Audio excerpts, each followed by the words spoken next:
Baiklah sobat semuanya, setelah teman-teman baik itu pelamar prioritas maupun juga pelamar umum di sini melakukan pendaftaran dan juga mengeklik resume pendaftaran, maka di sini kita menceklis semua kolom yang ada pada resume pendaftaran. Setelah itu teman-teman bisa mencetak kartu pendaftaran sistem seleksi CASN tahun 2022. Nah, kira-kira langkah setelah kita akhiri pendaftaran dan mencetak kartu peserta ini nanti kira-kira bagaimana? Teman-teman pelamar prioritas 1, 2, 3 maupun juga pelamar umum ini wajib tahu ya, dan juga mencermati sesuai dengan jadwalnya.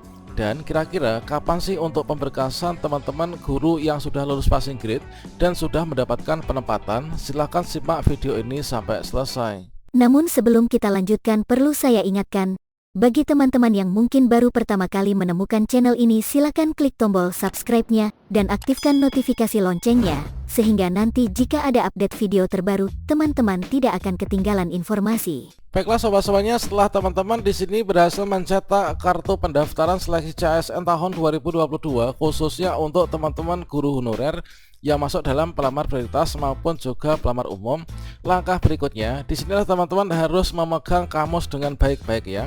Nah, kamusnya itu dalam bentuk apa? Kamusnya itulah dalam bentuk jadwal, teman. Yang mana di sini untuk jadwal ini jangan hanya kita simpan, namun juga kita harus melingkarinya ya. Dan juga di sini ada tanggal-tanggal penting yang mana teman-teman harus lakukan. Nanti ada perlakuan-perlakuan yang teman-teman harus lakukan pada akun SSCSN dan juga mempersiapkan diri untuk kedepannya, sehingga nanti kita bisa lolos untuk seleksi P3K guru di tahun 2022 ini. Nah, sobat-sobatnya, kalau misalkan kita mengacu pada jadwal P3K 2022 di sini untuk pendaftaran seleksi inilah untuk semua pelamar ya, baik itu pelamar prioritas maupun juga pelamar umum. Maka di sini termasuk juga untuk penempatan P1. Maka di sini teman-teman perlu diingatkan kembali bahwasanya ini nanti akan dibuka yaitu sampai tanggal 13 November tahun 2022. Jadi teman-teman baik itu pelamar prioritas 1 yang tinggal penempatan, pelamar prioritas kedua, 3 dan juga pelamar umum, maka jangan sampai ketinggalan. Tanggal 13 November ini teman-teman harus sudah mengakhiri pendaftaran dan juga sudah berhasil mencetak kartu pendaftaran sistem seleksi CASN. Karena dengan kita itu mencetak kartu ini dan kita sudah resume dan akhiri pendaftaran, maka di sana itu data kita, pendaftaran kita itu akan masuk ke panitia instansi ya, yang mana nanti kita akan masuk dalam meja seleksi administrasi.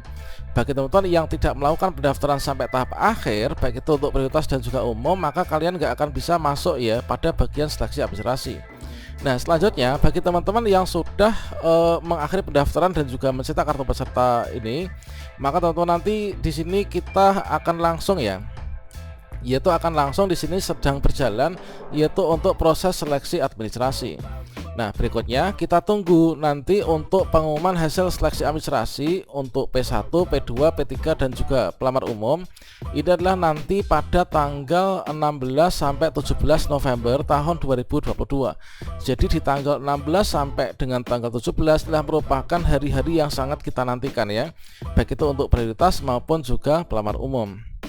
Dan pada tanggal ini teman-teman nanti untuk yang pelamar prioritas 1 yang penempatan ini nanti kita akan mendapatkan informasi yang sangat kita nantikan. Kira-kira kita itu ditempatkan di mana? Apakah di sekolah induk kita ataukah di sekolah non induk dalam instansi? Itu nanti akan ditentukan pada tanggal 16 ini, teman. Nah, berikutnya setelah ini maka nanti masih akan ada masa sanggah. Bagi teman-teman yang sudah dapat penempatan di sini nanti pada tanggal ini jangan senang dulu dikarenakan masih ada masa sanggah dan juga uji publik. Kemudian nanti untuk jawab sanggahnya, nah di sini untuk pengumuman pasca sanggah adalah pengumuman final. Nah, pengumuman pasca sanggah tanggal 26 November 2022, teman-teman P1 ini nanti teman-teman sudah bisa mengecek ya, kalian ditempatkan di mana fixnya. Nah, kemudian pada bagian ini nanti yaitu teman-teman untuk pelamar prioritas 1 kalian akan bisa mendapatkan tampilan seperti ini ya. Jadi kita nantikan untuk di sini nanti akan ada link untuk kita melakukan pemberkasan secara paperless ya. Jadi untuk pemberkasan di tahun 2022 ini sama halnya dengan pemberkasan di tahun 2021 itu nanti dilakukan dengan paperless. Artinya kita tidak mengirimkan berkas fisik ya. Namun kita pemberkasan itu nanti langsung melalui akun SSCASN kita. Dan nanti akan diterapkan juga yaitu terkait tentang penggunaan e-materai. Nanti teman-teman akan diterapkan pada bagian ini ya, yaitu pada bagian pemberkasan untuk teman-teman pelamar prioritas 1 yang nanti mendapatkan penempatan. Nah, selanjutnya di sini nanti setelah kita di pengumuman pascasanggah, selanjutnya di sini nanti akan dilakukan penilaian kesesuaian oleh pengawas, kepala sekolah, dan juga guru senior untuk teman-teman pelamar prioritas kedua dan juga pelamar prioritas ketiga. Ini nanti tanggal 27 sampai tanggal 28. Jadi teman-teman pelamar prioritas 2 dan 3 silahkan cek akun SSCSN secara berkala pada tanggal ini nanti akan ada perubahan apa pada akun kita. Nah, selanjutnya di sini nanti akan dilakukan secara berjenjang ya untuk penilaian observasi untuk pelamar prioritas kedua dan ketiga. Ini nanti adalah yang tanggal 27 sampai 28 ini yang menilai adalah guru senior, kemudian kepala sekolah dan juga pengawas sekolah. Kemudian setelah itu tanggal 29 sampai 3 Desember ini nanti penilaiannya ini dilanjutkan oleh BKPSDM ya teman-teman, dan juga Dinas Pendidikan. Selanjutnya nanti akan dilakukan pengolahan nilai hasil kesesuaian untuk P2 dan juga P3 tanggal 3 sampai 13 Desember. Nah, selanjutnya pada bagian ini teman-teman, pada bagian ini nanti diperkirakan untuk teman-teman yang sudah dinilai seleksi verifikasi kesesuaian untuk P2 dan P3, nanti kita akan mendapatkan informasi di akun kita. Nanti ciri-cirinya untuk kita lolos gimana, kalau nggak lolos gimana. Nah, selanjutnya di sini nanti dari berbekal sisa formasi untuk penempatan guru lulus passing grade atau P1 dan juga P2 serta P3 nanti akan dibuka untuk pemilihan formasi untuk pelamar umum.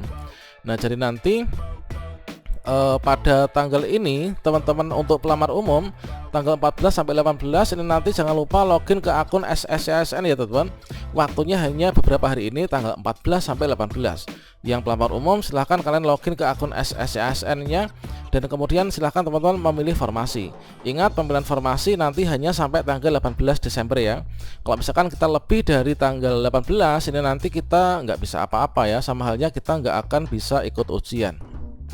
Nah, selanjutnya nanti tentunya teman-teman di sini nanti ketika di bagian ini setelah kita memilih formasi, maka berikutnya nanti kita akan di pengumuman ya, pengumuman daftar peserta, waktu dan tempat seleksi untuk pelamar umum.